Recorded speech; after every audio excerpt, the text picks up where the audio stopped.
Next अब चलते हैं एक्सरसाइज 3.1 में। Question number 1 given that form the pair of linear equations in the following problems.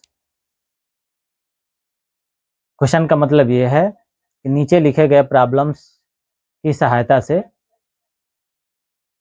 Pair of linear equations बनाइए। यानी कि नीचे लिखा हुआ जो प्रॉब्लम है, नीचे लिखा हुआ जो प्रश्न है, उस प्रश्न को पढ़ करके हमें लीनियर इक्वेशंस बनाने हैं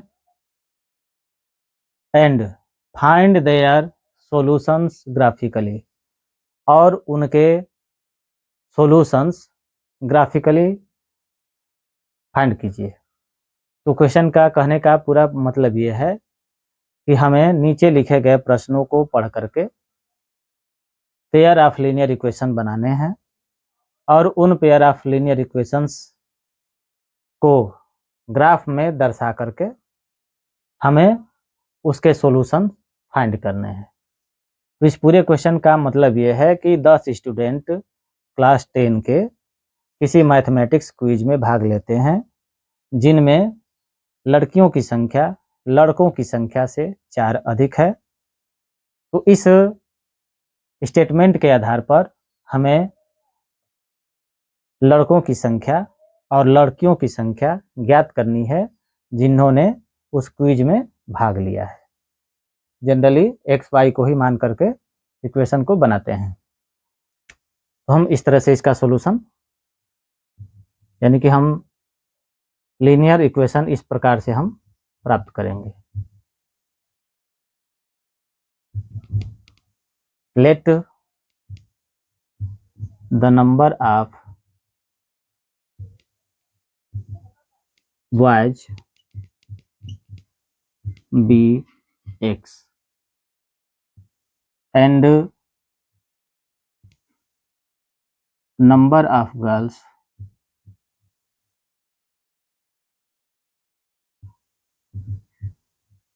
बी वाई। अर्थात हमने बॉयज की संख्या x माना और गर्ल्स की संख्या y माना। अब जब हम मान लिए तो अब स्टेटमेंट को ध्यानपूर्वक पढ़ना है और उस स्टेटमेंट के अकॉर्डिंग हमें लीनियर इक्वेशन फाइंड करने हैं, बनाने हैं। तो फर्स्ट कंडीशन ये दिया है कि 10 students of class 10 took part in A mathematics quiz. मतलब कि 10 छात्र कक्षा 10 के मैथमेटिक्स क्विज में भाग लेते हैं। इसका मतलब ये है, ये 10 स्टूडेंट्स लिखा है, इसका मतलब कि इसमें लड़कियां भी है और लड़के भी हैं।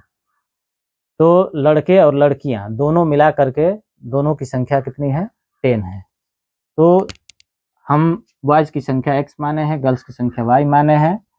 तो हमारा जो सम होगा, यानी कि बॉयज और गर्ल्स का जो सम होगा, यानी x प्लस वाई, वह 10 के इक्वल होना चाहिए। ये हो गया equation number 1। Second statement, second condition में ये दिया है कि if the number of girls, यानी कि गर्ल्स की जो संख्या है, 4 more than the number of boys, यानी कि बॉयज की संख्या की जितनी संख्या है बॉयज की संख्या उससे 4 अधिक है। तो हम एक तरफ बना लेंगे x और दूसरी तरफ बना लेंगे y, बीच में इक्वल का चिन्ह लगा लेंगे और स्टेटमेंट को हमें ध्यानपूर्वक पढ़ करके ये देखना है कि हमारा जो नंबर ऑफ गर्ल्स है वह नंबर ऑफ बॉयज से 4 मोर होना चाहिए, 4 अधिक होना चाहिए। तो इसके लिए हम 2 रूल अपनाते हैं, यानी 2 कंडीशन हम रख सकते हैं। पहला कंडीशन ये कि जो गर्ल्स की संख्या है उसमें से हम 4 को माइनस कर देंगे तो बॉयज की संख्या इक्वल हो जाएगी। यानी कि या तो हम x बराबर y माइनस 4 करें या x प्लस 4, यानी कि बॉयज की संख्या में हम 4 को प्लस कर देंगे तो गर्ल्स की संख्या के इक्वल हो जाएगा। यानी कि लड़कियों की संख्या लड़कों की संख्या से जब 4 अधिक है तो लड़कियों की संख्या में से 4 को अगर माइनस कर देंगे तो जितने बॉयज हैं उतनी संख्या इक्वल हो जाएगी। या लड़कों की संख्या में अगर 4 हम जोड़ देंगे तो वह संख्या लड़कियों की संख्या के इक्वल हो जाएगी। यानी कि इन दोनों में से हम कोई भी एक इक्वेशन के रूप में बना लेंगे। अगर इससे हम बनाएंगे तो ये बनेगा x, इसको हम लेफ्ट साइड में लेके आएंगे तो माइनस वाई इक्वल टू, अब इक्वल के बाद बचा केवल -4 तो -4 हो जाएगा। और इससे जब हम बनाएंगे तो यह भी इसी इक्वेशन को लाएगा, यानी कि y को जब इधर लेके आएंगे तो -y हो जाएगा, इसको लेके जाएंगे तो -4 हो जाएगा, यानी यह भी इसी इक्वेशन में कन्वर्ट हो जाएगा, यानी कि यह हो गया सेकेंड। इस तरह से हमने दो लीनियर इक्वेशंस प्राप्त कर लिए according to question x + y = 10 and x - y = -4। अब इन इक्वेशंस को हमें ग्राफिकली रिप्रेजेंट करना है, और ग्राफिकली रिप्रेजेंट करने के बाद जो हमें ग्राफ से सॉल्यूशन मिलेगा उस सॉल्यूशन को ही लिख देना है, वही हमें फाइंड करना है।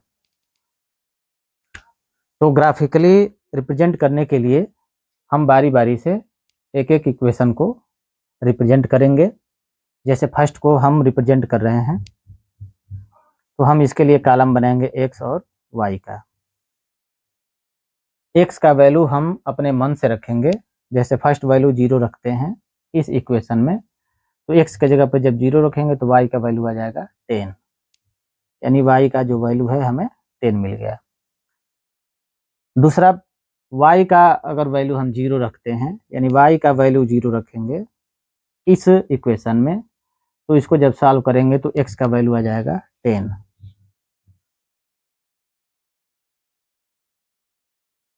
तो इस इक्वेशन को ग्राफिकली रिप्रेजेंट करने के लिए यही 2 पॉइंट पर्याप्त हैं। ठीक इसी तरह से सेकंड के लिए हम बनाएंगे, सेकंड इक्वेशन के लिए x और y ऐसे बना लेंगे।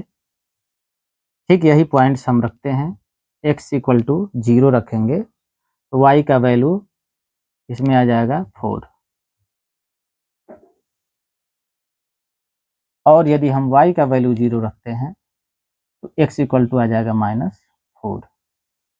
इस तरह से इसके भी हमें 2 पॉइंट्स मिल गए और फर्स्ट के भी 2 पॉइंट्स मिल गए। अब इनको हमें ग्राफिकली रिप्रेजेंट करना है, तो पहले हम ग्राफ के लिए इस तरह की लाइनें बना लेंगे, यानी एक्सिस बना लेंगे, x डैश y डैश, और यहाँ पे हो जाएगा ओरिजिन, और जितने इसमें नंबर हमने यूज किए हैं उन नंबर्स तक हम इनकी काउंटिंग को बना लेंगे। जैसे हम बना रहे हैं 1 2 3 4 5 6 7 8 9 10 11, कम से कम इतना तक हम बना लेंगे कि इस पूरे नंबर को उसमें रिप्रेजेंट कर सकें। ठीक इधर भी बना लेंगे 1 2 3 4 5 6 7 8 9 10 11। ऊपर भी बनाएंगे 1 2 3 4 5 6 7 8 9 10 11। नीचे भी बना लेंगे 1 2 3 4 5 6 7 8 9 10 11। अब इस ग्राफ में हम इन पॉइंट्स को रिप्रेजेंट करेंगे। पहला पॉइंट है 0 10, यानी कि x = 0 पर y का वैल्यू है 10, तो x = 0, ना तो हमें राइट जाना है ना लेफ्ट जाना है, और y का वैल्यू हमें 10 जाना है, तो 1 2 3 4 5 6 7 8 9 10, यहाँ पे हमें क्रॉस का चिन्ह लगा लेना है या कोई साइन लगा लेंगे जिससे हमें पहचान हो जाएगी कि वह पॉइंट कौन सा है। तो यह पॉइंट मिल गया 0 10। इसी तरह से 10 0 है, यानी x का वैल्यू 10 है, y का वैल्यू है 0, यानी कि पॉइंट है 10 0। 10 0 को हम रिप्रेजेंट करेंगे, तो 10 हमें प्लस में प्राप्त हुआ है, इसलिए प्लस की तरफ हम काउंट करेंगे 1 2 3 4 5 6 7 8 9 10, यहाँ भी लगा लेंगे क्योंकि हमें y 0 मिला है, यानी ना ऊपर जाना है ना नीचे जाना है। इस तरह से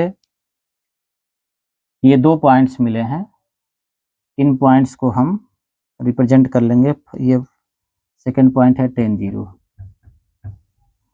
अब इन दोनों को मिला करके हम लाइन ड्रा करेंगे, स्केल से लाइन को ड्रा कर लेंगे। तो फर्स्ट इक्वेशन के लाइन को हमने ड्रा कर लिया।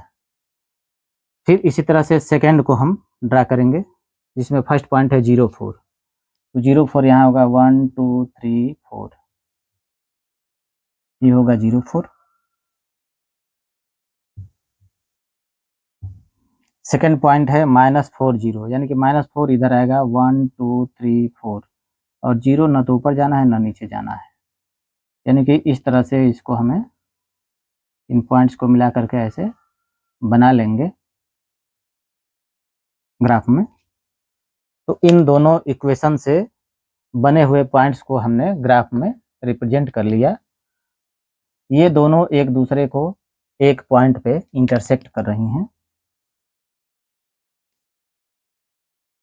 अब इस पॉइंट को यहाँ से परपेंडिकुलर लाइन खींचते हैं एक्स एक्सिस पे, जिसके सामने आता है वह जो है एक्स का वैल्यू है, और इस पॉइंट्स पे जब हम परपेंडिकुलर ड्रा करेंगे तो ये आया है 1 2 3 4 5 6 7, यानी कि ये 7 पे आया है। इस तरह से यह पॉइंट 3 7 को रिप्रेजेंट करेगा, यानी जो इंटरसेक्टिंग पॉइंट है वह 3 7 से हम डिनोट करेंगे। By graph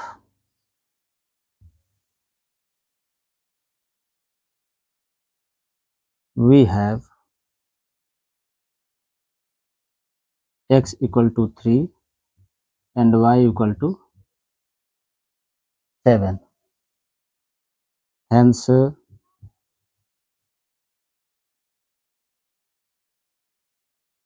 the number of girls